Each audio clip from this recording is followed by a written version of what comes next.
All right, everyone, can I have eyes on me? Eyes on me. Perfect. I see everyone has their listening eyes on. Okay, we are going to start our lesson by reading our learning intentions and success criteria. First me, then you. We are learning about the sounds that letters make. We are learning about the letters S, A, and T. I will be successful if I can make the sounds that relate to the letters S, A, and T. And lastly, I will be successful if I can write the letters S, A, and T. Perfect. I'll leave this here so that you can see it. Now, quick review before we start. We are again working on our letters S, A, and T from yesterday. Let's review our letter sounds, starting with our S, me first, then you. S, Z, S, Z. One last time. S, Z. Perfect. Moving on to A, first me, then you. A, R. A, R. A, R. Perfect. And last but not least, our letter T. T, T, T. Amazing. Okay, so we can break up words into smaller parts relating to their individual sounds. So here we have, oh, eyes on me, everybody listening. Okay, here we go. Sat, sat, sat, sat. I'll show you with my fingers. Sat, sat, sat, sat. Now you. Again. Perfect. So we can see here, eyes on my board, we have 3 sounds for the word sat. Here we go. Sat, sat. 3 sounds for 3 letters. Now, what happens if I take away my S? We'll pop him over here. What do we have here? At. Now you. At, at, at, at. Is that a word? Yes, I was at the beach. So we have a word within a word here. Okay, now you are going to, next up, use your mini whiteboards. First me, then you. Eyes on my board, I'll show you what we're going to do. We're going to practice writing the word sat, starting with lowercase.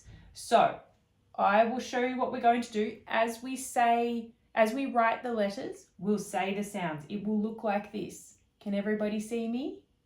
Perfect. Sat, sat. Now you. Hover it when you're ready.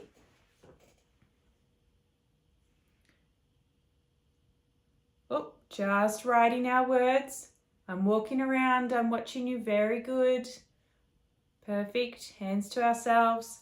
All right, 3, 2, 1, chin it. Let's just cross our T over here, Billy. Can you fix that? Perfect. Very nice. Okay, let's bin it and park it. And now we'll work on our uppercase. So first me, then you, eyes on my board. Perfect. So here we go again. I'll say the sounds as I write them. Sat, sat. Now you. Remember, we're keeping our voice on. Flow through that sound.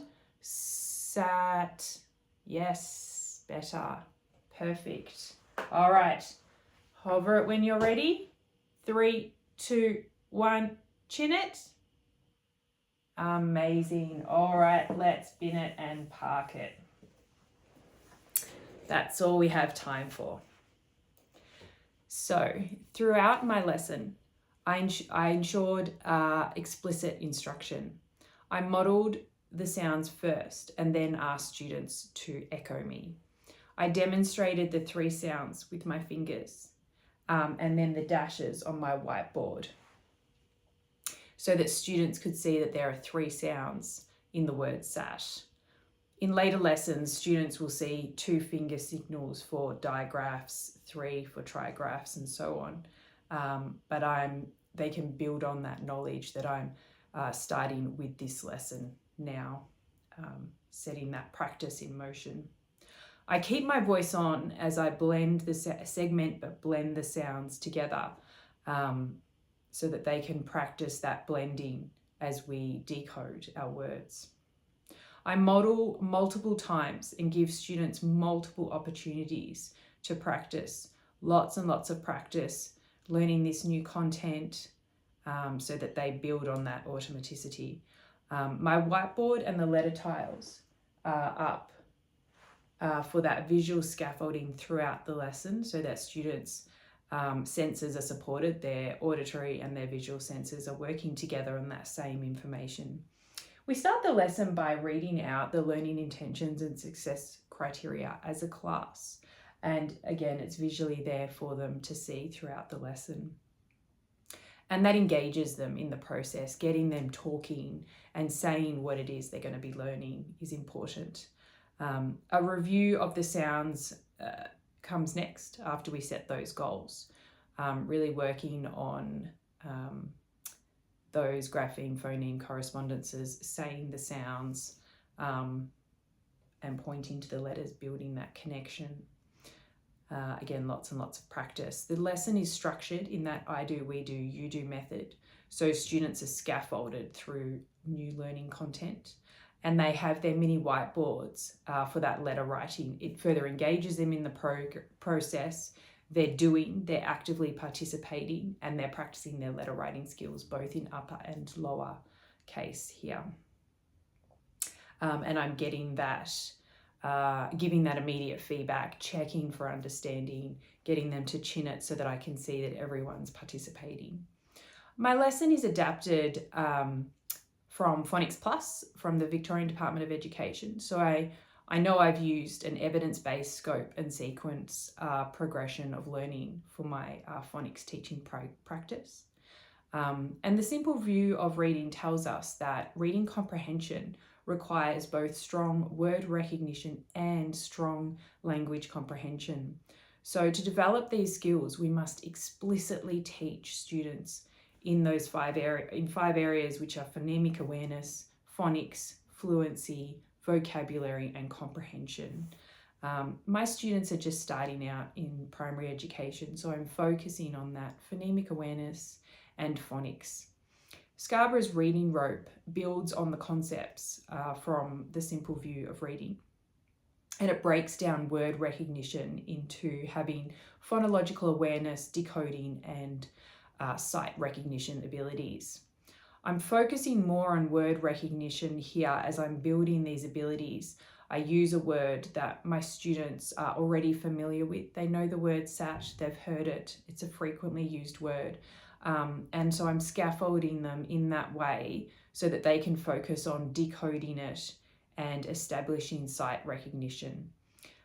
In this way, I'm ensuring that simple grapheme phoneme correspondences are taught first.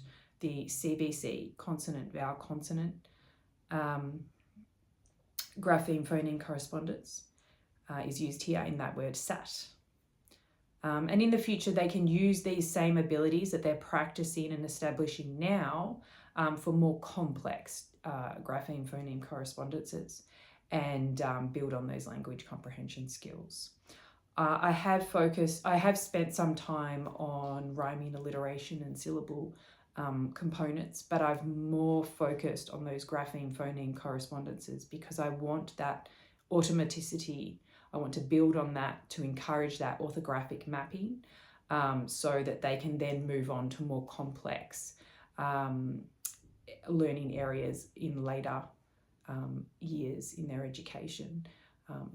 starting to build on morphology and so forth later in their education. Thank you.